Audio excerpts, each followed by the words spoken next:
조금 전까지 배웠던 게 여러분이 뭐냐면은 지지선에 대해 개념을 배운 거고, 이번엔 저항선에 대해 개념을 배울게요. 이평선이 이렇게 이제 하락하는 구간에는 어떤 심리가 이제 발동이 되냐면은, 예를 들어서 이 가격이 10,000원이고, 여기 한 6,000원까지 떨어졌었어요. 6,000원. 6,000원까지 떨어졌다가 다시 운 좋게 반등해서 예를 들어서 9,000원까지 왔어요. 그러면은 10,000원에서 6,000원까지 떨어졌을 적에 손실률 몇 프로? 이게 22도 평균선이라고 했었을 적에는 20일 이격도가 마이너스 40% 이렇게 해석하지 말고 어떻게, 20일 동안 이 주식을 산 사람들의 손실률이 몇 %였다? 손실률이 마이너스 40%였구나. 근데 기적적으로 만약에 9,000원까지 올라왔어요. 응? 그럼 어떤 심리가 있을까요? 첫 번째로는 여기까지 왔었을 적에 10,000원에 샀던 사람들은 사자마자 빠른 기간에 지금 손실률 마이너스 40% 왔잖아요. 그죠? 그러다가 9,000원까지 왔으면은 이 사람들은 어떤 생각하냐면은 본전 심리가 굉장히 강해지겠죠.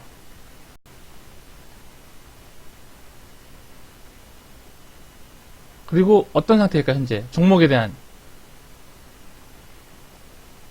소위 말하는 종목에 대한 정이 붙어있을까요? 떨어졌을까요? 종목의 정이 떨어져 있는 상태에서 어느 정도 올라왔을 때 본전 심리 때문에 어떤 심리가 발동이 되면은 당연히 뭐다? 매도 심리가 발동하게 됩니다. 여러분 안 그렇겠어요? 이해하면 1번. 그죠? 이런 본전 심리 때문에 주가가 올라왔다가 다시 이평선 부근에서 다시 매도 심리가 발동이 돼서 주가가 다시 어떻게? 하락을 해요. 이렇게 하락을 합니다. 다시 주가가 하락을 해요.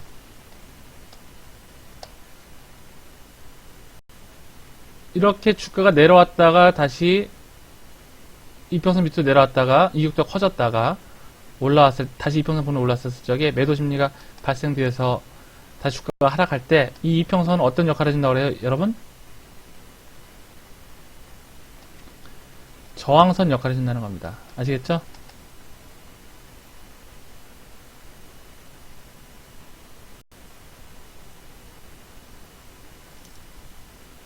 즉 올라오는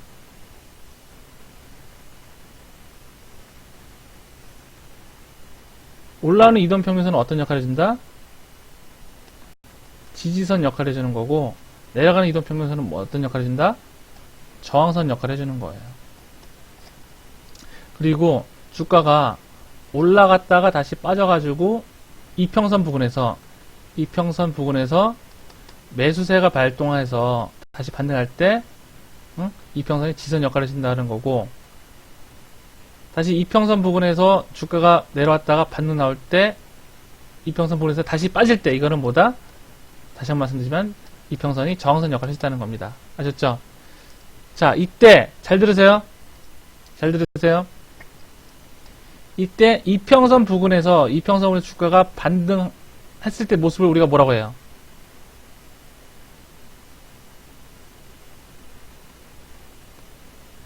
눌림목이라고 하는 거죠. 눌림목. 이해면 1. 눌림목이라고 하는 겁니다. 아셨죠? 이평선이 지지선 역할을 해줘서 눌림목이 만들어진 겁니다. 근데 이걸 우리가 뭐라고 해요? 이거를 상승 눌림목이라고 이해하시면 돼요. 주가가 내려왔다가 다시 올라왔었을 적에 이평선 부근에서 반등하고 빠질 때 이평선이 저항선 역할을 해준다는 거고, 빠질 때 여기를 어떤 구간이라고 불러요? 우리가 이 구간을 다시 재하락할 때 이 구간은 뭐라고 불러요? 이 구간을 하락 눌림목이라고 여러분들이 인지를 하시면 됩니다. 아시겠죠? 차트로 갖고 이제 설명을 좀 드리면은,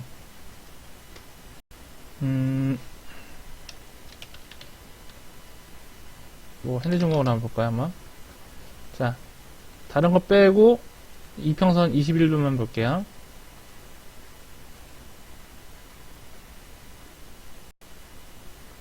자, 여기서, 오케이. 21도 보지 말고, 61도는 같이 보겠습니다.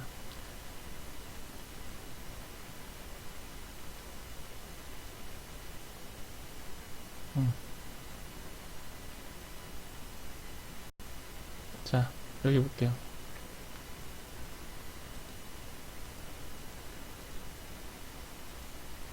(60이라고) 이격이 이렇게 벌어졌다가 다시 이격이 좋아진 다음에 반등하는 모습을 보였죠. 이게 무슨 눌림목이에요? 여기는 무슨 눌림목입니까? 60이 눌림목이 되는 겁니다. 아셨죠, 여러분? 근데 이건 무슨 눌림목이에요? 상승 눌림목이 되는 겁니다. EM1. 여기는 무슨 눌림목이 되는 겁니까? 여기는 21선 무슨 눌림목이 되는 거예요? 하락 눌림목이 되는 거죠. 이평선이 무슨 역할을 해준 겁니까? 여기는 저항선, 여기는 이평선이 지선 역할을 해준 거죠. 지지와 저항, 하락 눌림목, 상승 눌림목에 대해서 설명을 드리는 겁니다. 아시겠죠?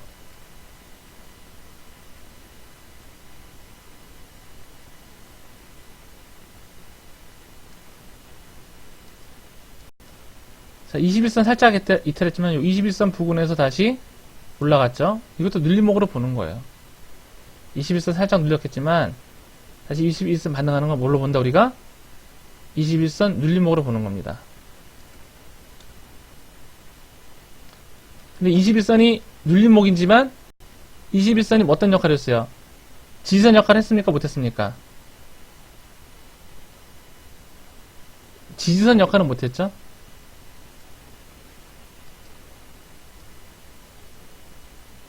자, 여기 이 부분 어때요?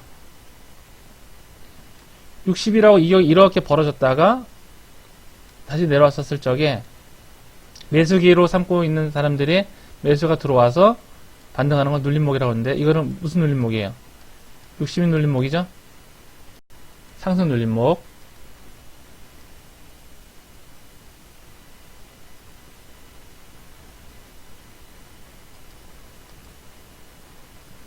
그리고 이런 구간은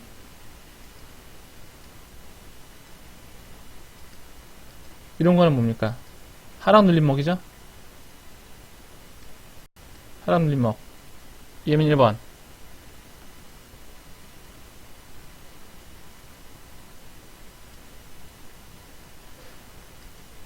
자, 이평선에 대해서 지금까지 배운 걸 정리하면은 어떤 개념이 있었습니까? 이동 평균선의 의미는 뭐라고요? 뭐로 해석해요? 평균 매수 가격 이라는 관점에서 바라봤죠. 이격도를 우리가 그러면 우리가 뭘로 해석할 수가 있어요? 이격도는 뭡니까? 이평선하고 주가의 거리인데 사람이 하는 일로 바꾸면 뭐예요? 수익률, 손실률이죠. 올라가는 이동평균선은 무슨 역할을 준다? 지지선. 내려가는 이동평균선은 무슨 역할을 준다? 저항선. 지지선, 이평선 부근에서 이평선이 지지선을 발효해서 올라갈 때 이걸 뭐라고 한다? 상승 눌림목. 저항선 맞고 떨어지는 걸 뭐라고 한다? 하락 눌림목이라는 거죠.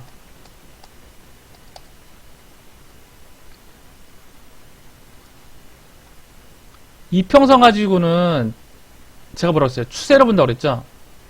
이평선은 추세를 바라보고 매수 매도는 뭘 본다? 캔들하고 거래량 본다는 거죠.